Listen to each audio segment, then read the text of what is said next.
lot of people have taken it. I think almost everybody I'm not taking in the it. session has not taken it. That's awesome. Yeah. I just. Do you care if I go with that? I got it. Oh, you did? Yeah, there's two.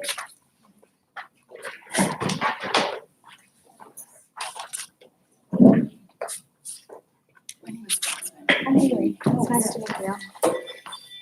Is it audit focus? It should. Oh, there you go. All the way through. Liz said it in my passenger seat, so I would grab it. I ran. Did you agree? I didn't know where I was at, so I was like, oh my God, I can find it first.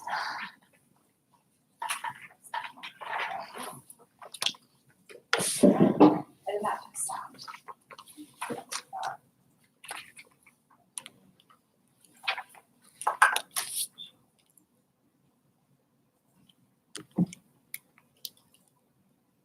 The thing is, every successful person you know has failed at what they love to do before. I,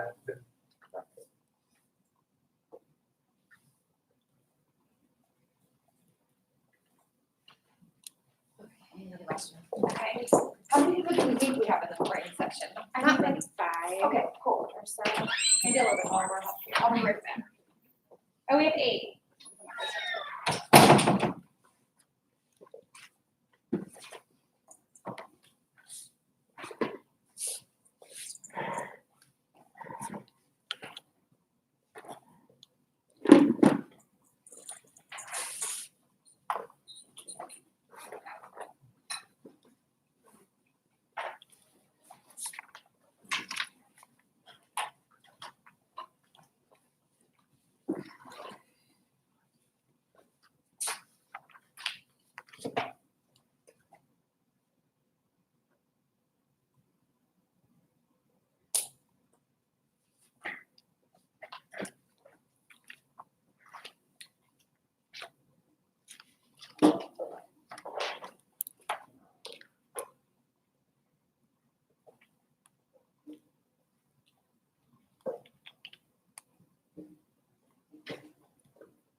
So I may ask also, like closer to the end of the first session, could I tell them that out loud? Okay. Yeah. If that's okay.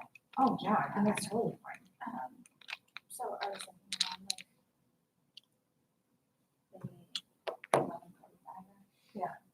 So push it back before the next session starting. Yeah. Oh, yeah.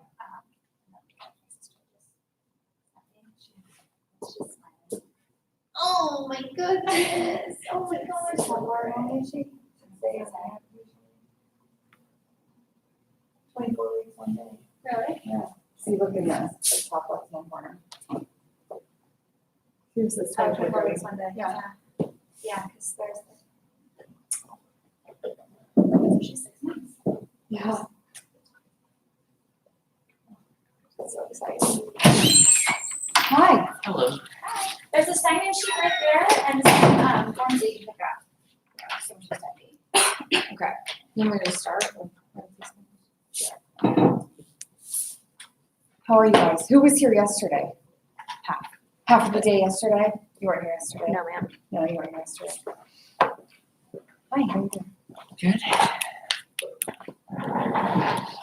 It's so cold. Although I think it's supposed to be like cold. Yeah.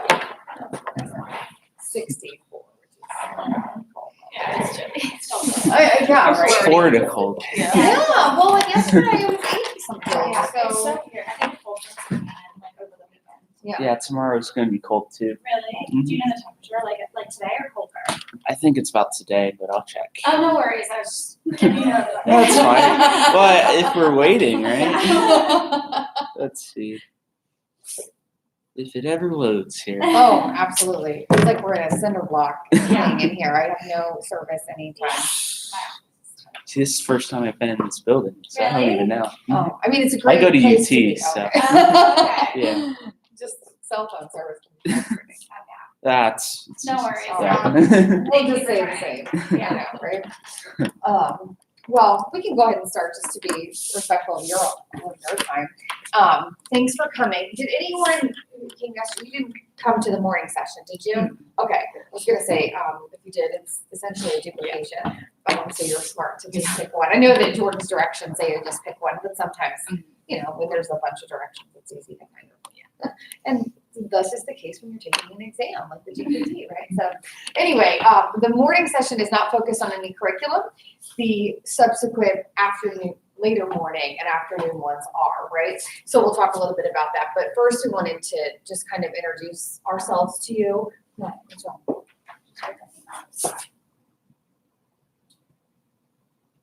Oh no. Who? So Owen, his wife was just in a car accident.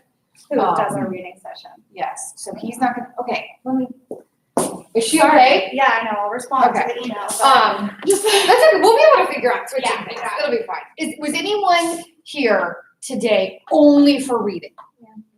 Only reading and only reading, okay.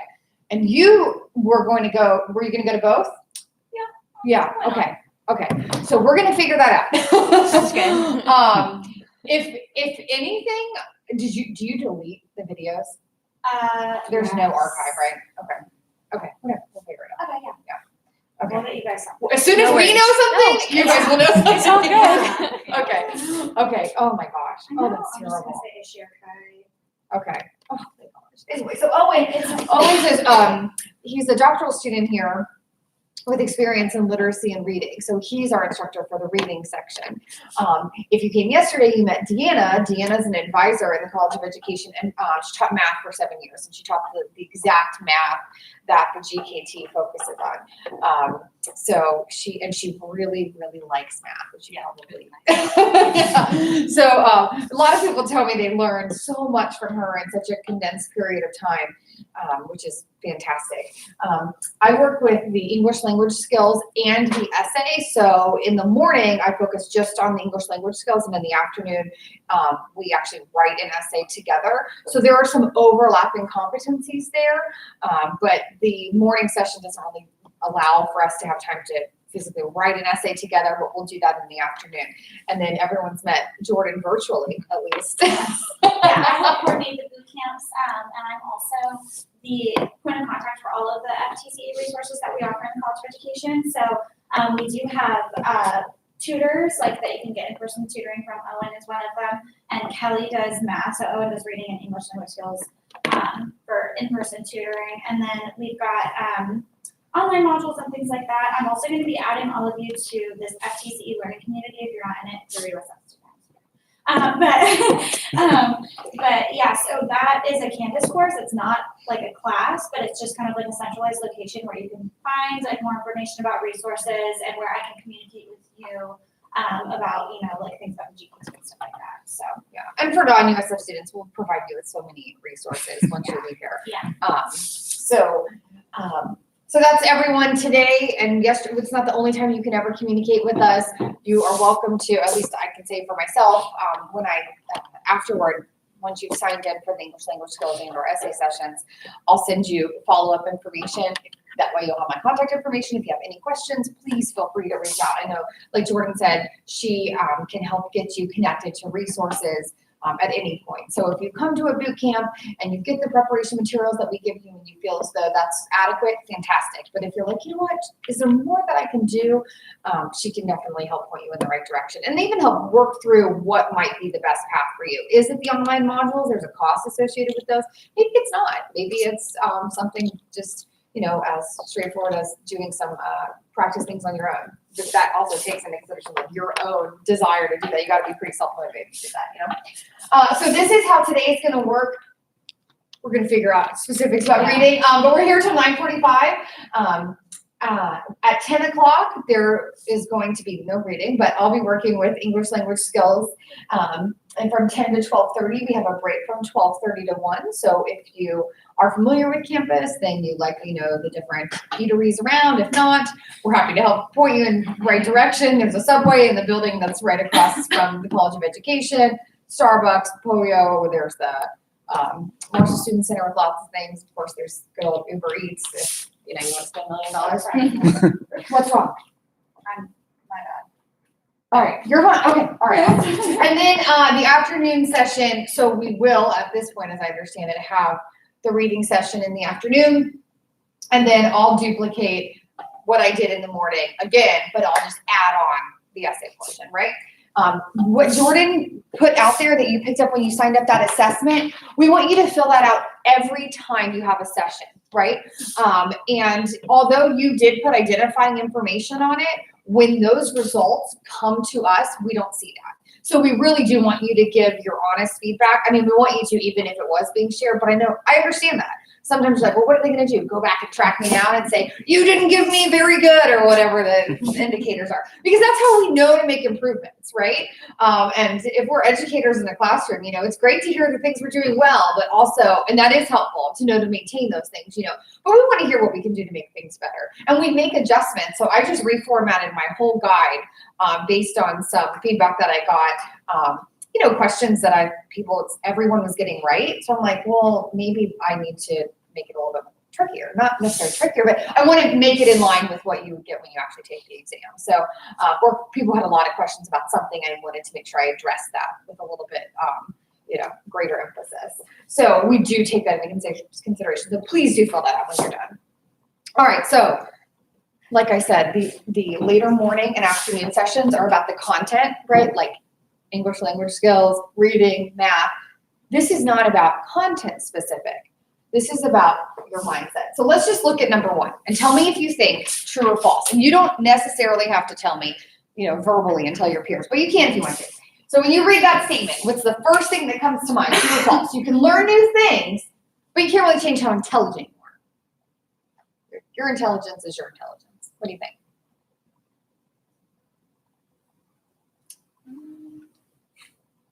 I don't know. I think you can.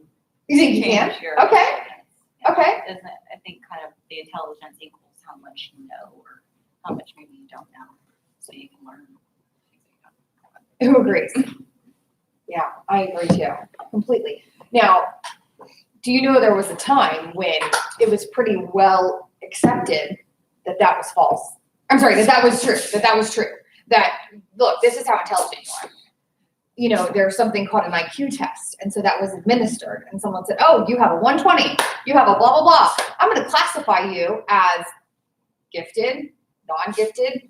Maybe you require exceptional student education services, things like that, based on the score to an exam, right? And a lot of people thought, oh, you know what? Yeah, your intelligence is fixed. But what we know now is no, absolutely, you can grow and learn and develop your intelligence just like so many other things. And that kind of goes along with this. So only a few people will be truly good at filling the blank, right? I'll put the word math in there. Only a few people will be really good at math, like they're math people, right? You just kind of have to be born that way. When you hear that, what is that? How does that resonate with you?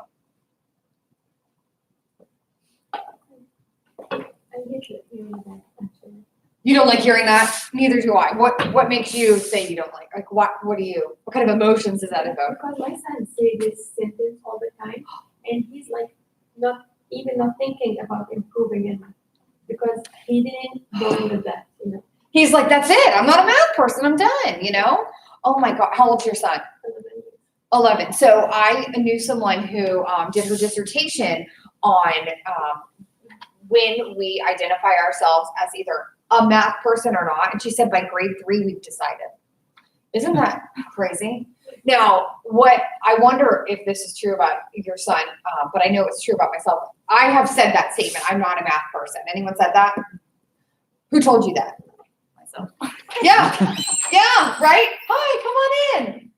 I never had a good. You're like, I told my son that. No, I'm kidding. I never had good grades in math, but I always say I am a math person because I love math. Oh my Even gosh, if I'm isn't not that wonderful? well in math, I love math. Well, what a model that is for your son to say, you don't necessarily have to be the greatest at it, right? But you're not giving up, you're trying. So I told myself that forever. I was like, I'm not a math person. And then once I started to look a little bit more into how our mind affects our performance, I was like, well, who told you that?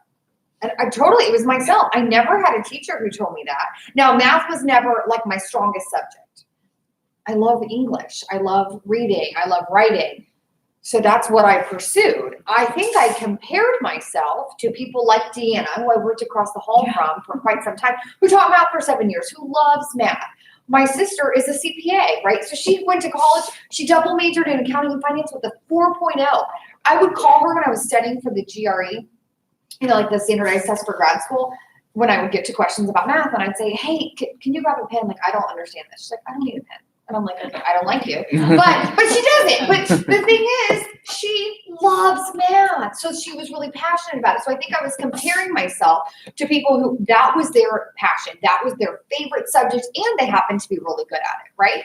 But when I started to ask myself, okay, have there ever been situations where maybe I was faced with a math hurdle, a course, a specific topic within a course, a test, and I didn't necessarily love it, but I was able to accomplish it because I knew that was tied to a greater goal. Like, you got to take math classes. I don't care which major in, right? You have to take a math course or courses. So I was able to pass those, right?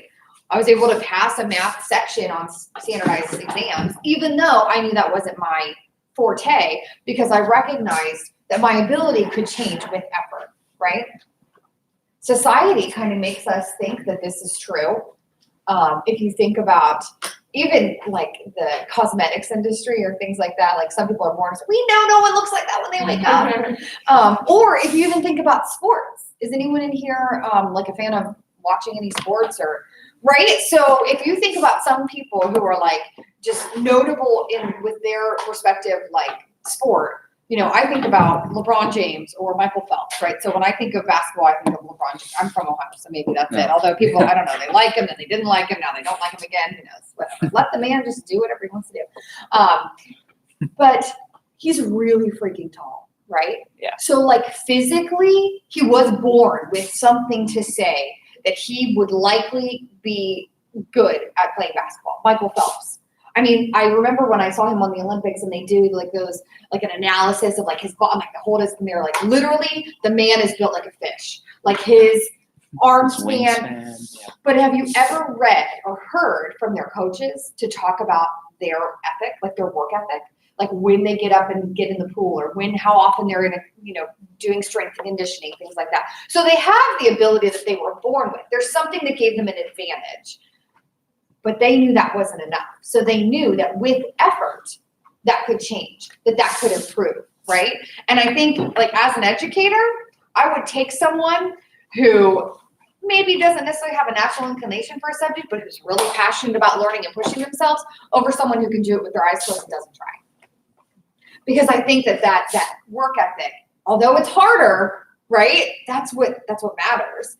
So sometimes we're sitting here and we're facing an exam and we're like, oh, these subjects or this subject isn't what I'm necessarily good at. But think about in your life, have you experienced something where maybe you encountered that in the past, but you were able to overcome it, right? What about this one? People who study a lot are not as smart as others. You ever thought about a correlation between studying and intelligence or smart, however we define smart? Anyone ever been in a class and someone said, oh my gosh, I got an A and I didn't even study? It's Well, me. So that, I think some people say that because they want to present something like, I don't even need to study because I'm so smart, I don't need to. But if the perception is that studying makes you not smart, well, then I'm an idiot. Because I spend a lot of time studying. I mean, I can hear something and learn it, but if I really want to understand it, I know I have to put more time into it, right? So sometimes we ask this question to middle schoolers, and I think, middle school is a very tough time. Anyone in here want to teach middle school? Yeah, me neither. But it's very tough. But think about oh my gosh, what the pressure of what other people think. And so if people think that if you admit to studying, then you clearly and that's just absolutely not true, right? We all learn differently. If you've ever taught anything, I don't care if you've been in a formal setting in front of a classroom or you just tried to have, do you have just one child or do you have multiple? Triplets. You have triplets? Well, that's probably, you could be a perfect study for this. Did all three of your triplets learn every single thing at the same rate? Actually, three of them they have different personalities. Absolutely. So it's like, okay, everyone learns differently. Everyone is different. The girl, she spent the whole day studying, and the boy never studied. And I feel like when we have a parent meeting, I'm waiting the teacher to say what he's doing. And he's perfect at school, perfect. And she is improving, but she really improved, but still she needs to work a lot. And you probably are a wonderful parent in that you don't make comparisons, right? Because, if you ever have that, well, your sister doesn't have to do that, or your friend, whatever, or your teachers who have made statements like that. It's very, demoralizing and can really just and some people believe those things. And what that does to our mindset when we go into a testing situation, which is already provoking anxiety for many people. I mean, I get anxious when I take a test. Even if I know the material, I still just you got to put your palm on that thing when you go to take the GKT. I had to do it like 8 times. And the lady's like, do you know? I'm like, I've never done this. I don't know. Like what, come on, give me a break.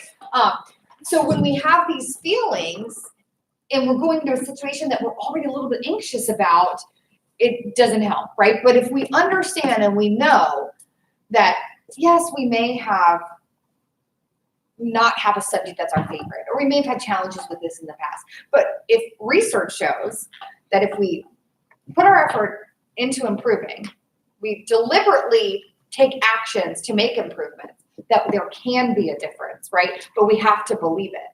So all of this is rooted in the concept of growth mindset. Are you familiar with that term? I heard Jordan mention that in the one video that was attached in the Google Yes.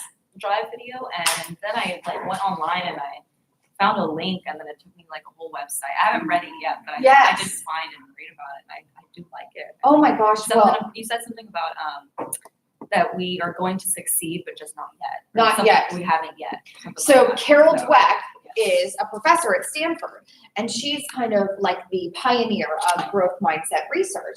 And she started by looking at elementary students, and instead of giving the students who earned a failing score on an exam an F, she said, not yet. So you haven't gotten this yet, right? And if you are taking a class here at USF, like finite math, you get to retake your exams. That whole, like you take a test, you don't like your score, you can go retake it. So and I know that there's, you no longer have the multiple choice and you have to fill in the blank now and whatever.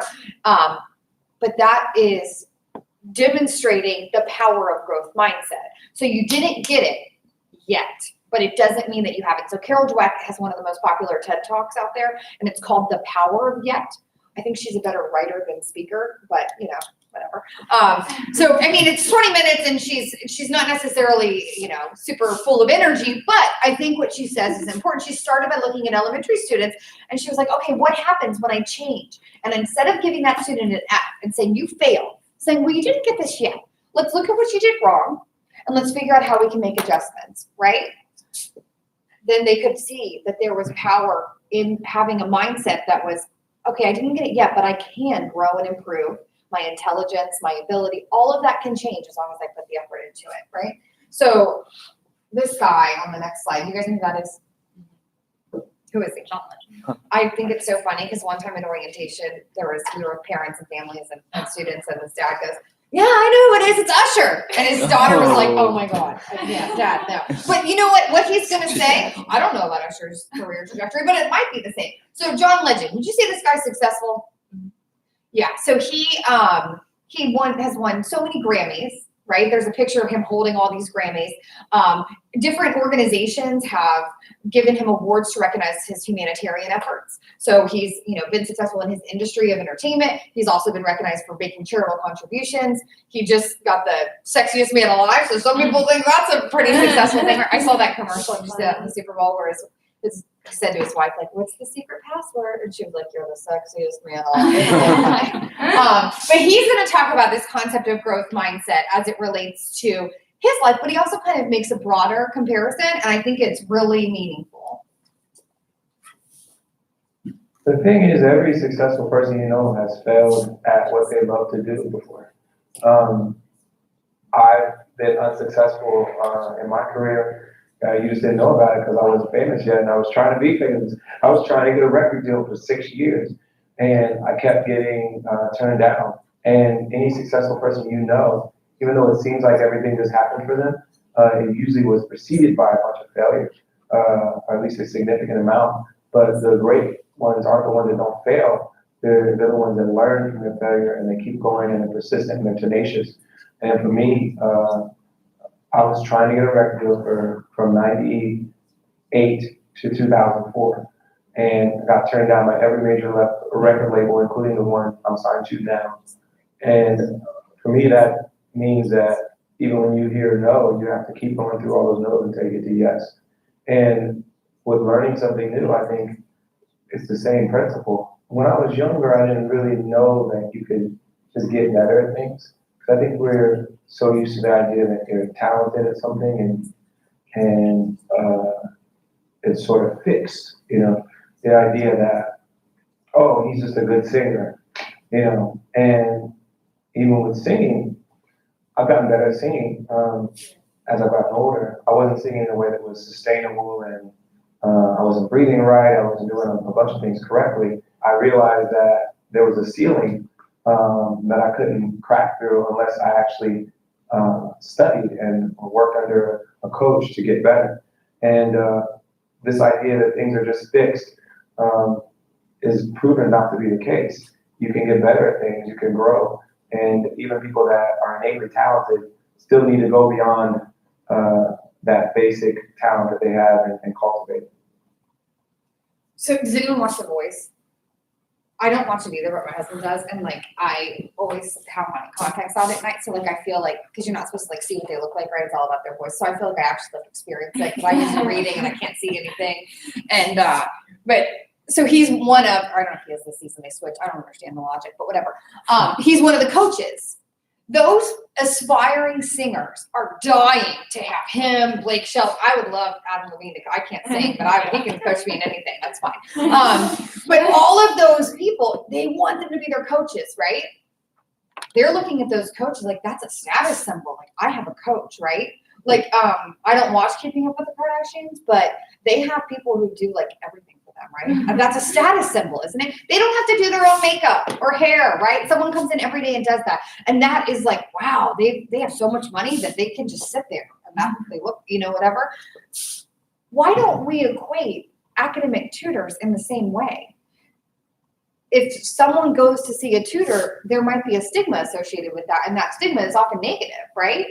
However, we don't think that about LeBron James or Michael Phelps. They have coaches, don't they? They have someone who's there who says, look, this is your talent and ability right now, but with effort, I'm going to help you and you're going to get further. He said he does that with singing, right? So I asked you if you thought he was successful. Now that you know that he failed. He was, turned down by every major record label. Do you think, you know what, I was wrong. He's not successful. I actually, when I first heard that, I think I had a greater appreciation for him because I thought, wow, that is some perseverance right there, right? You have resiliency. You are going to keep going. And that I think is more impressive than someone who just falls into luck, right? Yeah. I mean, no harm in that, but I just think that's really impressive. The same is true with your ability on an exam. So what happens for some people is we hear the words general and we associate general with being easy. Anyone make those two words synonymous? Some people do. Take general chemistry. Let me know how that works out, because that's not an easy course, right? Has anyone in here never taken the general knowledge test? You've never taken it. Okay. So have you heard that comparison being, like, have you heard someone say, oh, it's just general knowledge, it's easy? Yeah. So I would think, in the way that I see the general knowledge test is general, doesn't necessarily, it's not the highest level of the subjects, but it's broad. It's very broad. It's things that you've encountered over a series of years in your education. So it's not something that you're like, oh, that was like when I took American History 2 and everything, it's like over from basically where you went to school and the track of courses that you took. You could have encountered this material anywhere between 6th and 12th grade. That's how I felt about the math. I realized a lot of that stuff is stuff I learned a long time ago. And how long ago has it been since you've done it? Yeah, right? a long time. So part of what we like to do in the boot camp is not necessarily teach you something that's unfamiliar, Right? Yeah. but reintroduce you to concepts that you haven't, Yeah. because that light bulb goes off and then, oh, I remember that. Well, you don't want that to happen afterward. Deanna and we took the GKT on the same day. What happened is we knew the state was changing the exam. That would happen. So we used to have like 98, 99% of our students pass on their first attempt. When the test changed in 2015, oh my gosh, has it really been 2015? I can't believe it. No, oh my gosh. Oh, that's crazy. That pass rate plummeted, not only at USF, but statewide. Like I'm talking 50s, 60s, right? So we're like, okay, we got to do something about this. Like, what happened? So people who had known Deanna as an advisor knew that she taught math, and they were like, oh, could you help me with this? So she would start to do like one-on-one math with that. People who had been in classes with me were like, oh yeah, I've gotten papers back that you've edited, and I know you're like kind of a little bit of a freak, like about grammar. Can you help me with this grammar stuff? Well, it came to be that we were helping, but we had a job that we couldn't really do because we had all these individual tutoring sessions that were essentially taking up our time. So administration in our college recognized we need to do something on a greater scale to help people. And Deanna is a certified teacher, but her certification is from, like, she went to school in Ohio, she was certified in New Mexico. We have reciprocity with them, so she's never taken the Florida teacher certification exam, right? So I went to school for education, but higher education. So I'm not certified K-12. So neither of us had ever taken the general knowledge test before. But we knew that if we wanted to do something on a greater scale, we needed to actually take the exam. Has anyone ever had a study guide for a test, and you take the test? What was that study guide? That was nothing like what the test was like. Right? Compared to if you've gotten a study guide and you go to take the test, you're like, oh my gosh, I felt like I was just re-looking at that study guide, right? It was so good. That was our goal, was to make it so that when you left the boot camps, you felt like, I'm in this test and I feel like I'm just right back at the boot camp. Like, this is so in line. So we went and took the exam, and we built our curriculum on the actual exam. So I could talk to you all day long about writing, expository writing, skills in writing, but I'm going to show you a formula for how to write an essay to pass, right? I could talk to you for hours about modifiers. I'm going to talk to you for 5 minutes about it and tell you I'm going to explain them and show you how the test questions are presented on modifiers, right? Because I want to help you get to overcome this challenge. And that's exactly what Deanna is going to do too, right? And then if and when you establish an interest in a specific subject, because maybe it's what you want to teach, then you can sharpen that and hone in on that and expand that, right? I'm not saying that this is like, I hope you forget it. I hope you do have an appreciation for language, because I think it's wonderful. But I also realize that not everyone wants to teach English, right? So it was funny though, when Deanna and I took it, afterward I said something to her. I said, oh, those questions with like the number and the exponent, and if it's negative, you move the decimal point to the left, and if it's not, you move it to the right. And she looks at me and she's like, yeah, scientific notation. And I was like, yeah, I haven't taken that in 20 years. Like, I didn't remember what it was called, but I was like, what is that thing? How does that work? I couldn't remember to go this way. Yes, right? So we want you to have those epiphanies now, so that when you get to the test, you're like, I got this, right?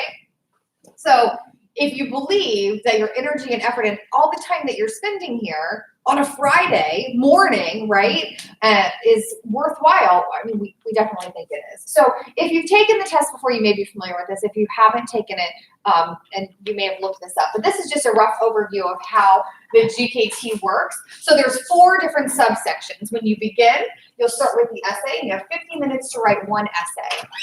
Then that moves to the English language skills. You have 40 minutes to answer 40 multiple choice questions. After there, you have an optional break, and I encourage you to take the break.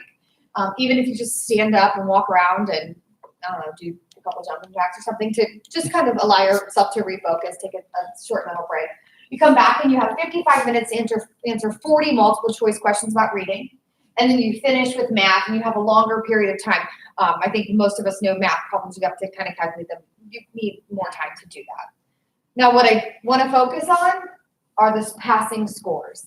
How many people in this room would be satisfied if that was what your grades were at the end of the term? Straight C's. You wouldn't, right? Most educators are pretty good students, right? Like, you don't necessarily want to be enter a profession where you're in a school all the time and feel like, you know what, I hate school, right? So most people are really good students. Most people strive for all A. Like, at orientation this summer, we asked incoming freshmen, like, what are your expectations for your grades? And you know how many times we hear all A's? And I'm like, if that's your expectation, the second that you don't get that, if you don't have a growth mindset and a belief that we will encounter challenges, but what happens after we encounter them is what matters more so than the challenge itself, right? The growth that comes from that is really what matters. Then you're gonna be like stuck, right? And we're going to suspend our need to achieve perfection in favor of what is average, right? So an 8 out of 12 on the essay, you'll have 2 people give you a score out of 6. They're added together, not averaged, and you need to get 8. So each person needs to give you a minimum of a 4, right? I'm sorry, yes. Then on English language skills, you need a 70%. So 40 questions, you need to get 28 right. 28 out of 40. You can do that, right? For the reading, this is the highest score that you need, a 75 out of 40. And for math, that's right in the middle, 72. So again, this is not perfection. So as you're going through the boot camp, like the actual curriculum sessions, if there's a concept that you're like, what in the world? Chances are it's gonna be 1 question. So don't focus your energy on that if it's more frustrating than what you care to encounter, right? Focus your effort and energy on things where you can make a difference, because I know what it's like to like spin my wheels and feel like I'm not getting anywhere, and that can be really frustrating. You know, have you ever taken a test and do you skip questions that you don't know to get the ones you know, and then you're like, yeah, you start to build up your confidence. One time in my stat 2 class, I think, I got to the last page and I hadn't answered a question. I'm like, okay, Lindsay, you got to know some of this. Like, go back. And I think I just had to get my nerves out, right? Because that was a really difficult class for me. So I knew I had to go back and say, okay, Lindsay, you know this. Like, don't, But that actually does help us, right? We start to increase our confidence because we're like, hey, we kind of know this stuff. And then you go back and you're like, oh yeah, I know this, right? So we have the ability to do that when we take the exam. But remember, these are the scores we're looking for. We're not looking for perfection. So sometimes we allow ourselves to just ruminate over 1 question, and we're missing time when we're in a timed setting, right? We're just skip it, pass it, answer it and move quickly, or just move quickly, whatever one works for you. And we'll talk more about strategies like within the individual session. So that's how the test works, right? You register for the test online. This is the website. So you'll go there, you'll pick a location, a date, and a time. If you are up and ready to go in the morning, choose an early session. If you're like, no, that's not me, then don't choose an early session, right? This website has more than just registration. So you can go there, click around. When you take the exam, you begin by watching a tutorial. You can watch that tutorial here, right? So sometimes a way to decrease our anxiety in a setting that's unfamiliar is to do as much as we can to kind of mimic that setting. So if you can watch that tutorial ahead of time, then when you get there and you're going through it, you're like, I know this, right? And that you can actually use that time to like decompress rather than be like, okay, shoot, do I know if I'm moving this bar up and down when I'm doing the reading section or whatever it might be, right? You'll know exactly how that works, how to mark questions and move on, how to find out which questions you did do all of that in the past. So I encourage you to do that. There's also practice questions on here. They've really increased what they offer on this from what they used to have. They used to be like 5 questions per section. Now it's like upwards of 60, which is really nice. So I encourage you to go on there, just kind of, you know, do the same thing you do on here that you do on Instagram. Just, you know, go down a rabbit hole and start clicking on things and whatever. So this, you should have picked up. On this side, anyone in here a checklist person? Like you like to make lists, you like to follow a schedule, maybe you highlight things, use color coordinate things. So there are a lot of education majors, especially elementary ed majors tend to do that. So we kind of created that for you. The first thing, schedule your test. Has anyone scheduled your test? You want me to tell you why? Can you guess why? Why do we think you need to schedule your test? Absolutely. If you just say, oh, I'm going to take it, I'm going to study. What's the impetus to study, right? Versus if you're like, I'm taking this test on May 1st, then you're like, okay, when I have a choice between doing whatever and studying, well, shoot, that test date's coming, I better be studying, right?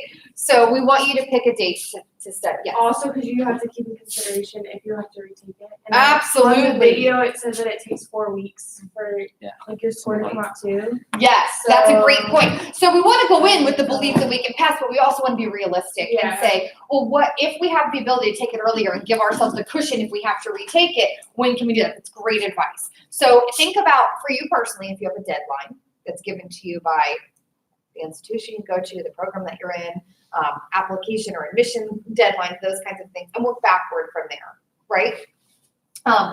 The second part is identify your accountability partners. Has anyone ever heard of anyone who like is training for like a race? Like, so Deanna, she does like triathlons. I don't, but she does. And so she'll have like a running partner, a swimming partner, or she'll just tell someone like, oh yeah, I'm going to go for a run today or whatever. And she's not necessarily saying it because she wants me to say, oh wow, you're so cool. I mean, I don't run, but I think like running a marathon is pretty freaking awesome. But also she's like, I know that like at night, if I'm like, oh, Netflix sounds better. She's like, what if tomorrow Lindsay's like, oh, hey, how was your swim last night? You know? And she's like, I don't want to have to say, oh, I binged on Netflix and I didn't actually go, right? So if we have an accountability partner, we know that we can kind of keep one another in check. So we encourage you to find someone. You will be sitting literally next to people who you can use as your accountability partner. Hey, so it doesn't have to be, I think I have unfortunate news for you, Alexis. What? Owen won't be here this morning. Oh, you're me? Yeah. Okay, cool. All right. Sorry. Then I have great news. Good to see you. Anyway, you know, there's something to be said about having someone to keep you accountable, even if it's like, so maybe it's someone who's in the same shoes as you are. Let's take these down. Maybe it's just someone in your life who, you know, is gonna like hold you to something, who's gonna say, hey, no, you're not going out with me tonight. Did you study? Have you scheduled that test yet? How's studying going? Have you prepared for it? So find someone, right? Then establish a prep schedule. Is exactly what you said. You pick a date and then you figure out how can I study going up to that. Treat preparation for the GKT the same way that you treat your courses. Block off time. Right? So when I took online courses, I was not good at online courses because I just forget that I was taking them, right? So I would have to pretend that I was taking a class at a certain time. So like I remember I took a class, it was online, and I was like, okay, that's on Mondays from 5 to 8. Because I knew every Monday from 5 to 8, I wasn't doing anything else. I was working on that. And if I got finished early, I finished early. If I needed more time, well, maybe I would look at my schedule for the rest of the week and try to figure that out. But I knew if I had a class to go to, most of the time I was going to be there, right? I was going to sit there, listen to my professor, learn, engage in some sort of discussion or activity, and leave. But when you don't have that person there, sometimes it can be tricky, right? So figure out a schedule and follow it. Get out your phone or your planner or whatever you use and put it there. Hang it up on your refrigerator or wherever you go to look for something. And while you're doing all of this, maintain the belief that everything you're doing will matter, that it does matter, that you can learn and can pass. Because with energy and effort that's focused, you will, right? Or we believe that you have a much better likelihood that you will. So all of that just, we spend so much time on this because once that test changed, we tried to identify students who we believed would be at risk for not passing so that we could pull them and say, hey, can we provide some extra support for you? So the first thing we did was we looked kind of quantitatively. We said, okay, maybe students who aren't successful on the GKT were the students who had less than the academic profile scores on standardized exams like SAT and ACT. Nope, that wasn't conclusive. Sometimes people had, high scores on ACT and SAT but didn't pass this, and vice versa. We really didn't find anything. So we're like, okay, maybe it's grades. There's something to be said about, in high school, a lot of times our grades are like, you know how to play the game, right? And part of playing the game is knowing when to put in effort, when to study, and so we thought, well, that aligns with having to prepare for the GKT, right? Nope, inconclusive there. High school grades didn't necessarily show us anything. And our transfer students, we don't know their high school grades. So we were like, oh, you're kind of just making guesses here. So then we looked at scores or grades in what are called like gateway courses, like a math or an English that would be similar to content in here. Like if you got A's and B's in those courses, would you be likely to pass versus if you got C's, would you be less likely? Nope, again, nothing. So we're like, what the heck could it be? So we pulled in a focus group of students who had initially not passed, but eventually who did. And we asked them like, what was going through your mind? And what we found was it was their belief, right? So one student said, when I was in kindergarten or first grade, I think she said first grade, she was like, I horrifically performed on a spelling test. And my teacher said, well, it's okay, you're really good at math. Don't worry about it. And she carried that with her. And so when she took the test, she's a math teacher now. She graduated, so she passed. And she said, I'm going to go in, I'm going to pass the math, get that out of the way. And she did. And she didn't pass anything else. And English language skills over and over, and she passed on her 7th attempt. And so we said, what was the difference? What was the difference between the first, second, third, fourth, fifth, sixth, and the 7th? And she said, well, I sat with you, and I took a practice test, and you graded it, and you said, this is a passing score. You can do this. And she was like, my whole life, because of a spelling test in first grade, I was like, no, I can't. That's not me. I can't do that. So it's not that we're just going to go into a testing center and say, if I believe it, it's going to happen. Like I can't wake up and say, I'm a millionaire and I can run a marathon. And, no, you have to work for it, but you have to maintain the belief that all that work matters. Because if you go in and you say, well, this was pointless, that's your mindset and it will impact your performance, right? But if you go in, have you ever done that? You go into a test and you didn't study as well as you should have. How do you feel when you're answering those questions? If you start to not know what you're doing, you're like, knew I should have studied more. Versus if you go into a test that you're like, man, I know I put some effort into this, and you start to feel really good when you're getting those questions right. That's all about our mindset. That really truly impacts how we perform. On the other side of this is a list of all of the resources that Jordan was talking about at the beginning. Everything that we can help do to help support you. So if coming today is helpful for you and a nice overview, and you can take the materials that we give you and kind of focus on areas that were kind of confusing to you today, fantastic. If you really need some more focused support, those online modules might be for you. But again, start with this stuff, the less expensive stuff before you move to that. So this is the next one shows the schedule for today that is not true because we need to figure, no, it's fine. So stay here for English language skills. We're not going to move, okay? Do you have any update on that one? No, he told me he's going to let me know if he will be. They went this to the afternoon. They went to the clinic, and they said that he will let me know because I just said, give me a heads up. If he's not going to be here this afternoon, then we will try to reschedule for another time, like next week or the week after. If that doesn't work with your schedule, it will be recorded. So I will send everybody the link so you can watch it online, and we'll keep it out for a couple of weeks so you have some time to see it. But we're going to be in this room for the day. So yes, if you were going to go to reading first, and Owen's not here, there's a couple of options you can do. You can say, all right, see you later, bye. I'm frustrated, which I would understand. You can also, so Jeannie, our boss, calls things like that found time. So you had time right now that you thought you were going to spend 2.5 hours learning about the reading comprehension section, right? And so you probably didn't have anything else scheduled during that time. So you could go into our conference room downstairs and go through a practice, go through the packet, and you wouldn't necessarily have a guide there, but chances are, like if I were to take let's say we both took the reading section already, and neither of us had been successful the first time, so we needed to pass it again. You might really understand competency 1, whereas that was my low point. And I might be better in competency 2, so we might actually be able to help each other. Plus, we might both be like, what the heck's going on with competency 3? But together, we can look things up and figure it out. So I would say that if you want to do that, we'll definitely provide you with whatever you want. Whatever, and then Jordan will keep you updated. Yes. How do you want them, like just email? Yeah, I'm going to email everybody, I guess, this afternoon. So just keep an eye on your email and I'll let you know if he's for sure gonna be here. And it would be in this room likely, right? It would be in this room, yeah, because in the afternoon we'll move you over to EDU 261. So yeah, he will be in this room. So even if it's convenient or anything, if you don't you should see an email from me, but if you don't, you could always come back here at 1:30 and see if he's here. But I'll definitely try my best to get the email out to everybody. Just check your emails. And thank you. Yeah. So I'm supposed to attend the ADU School in April, sorry. So can I attend it now? Absolutely. Oh, yeah. Yeah. My schedule. Yeah, sounds good. Any other questions? No? Okay, awesome. Well, we'll start in like 10 minutes. So if you would need to go to the restroom, there's one like you go out here, turn right and left all the way down into the hallway. And yeah, like I said, if you want somewhere to go, we have a conference room down in our office. You're welcome to use that.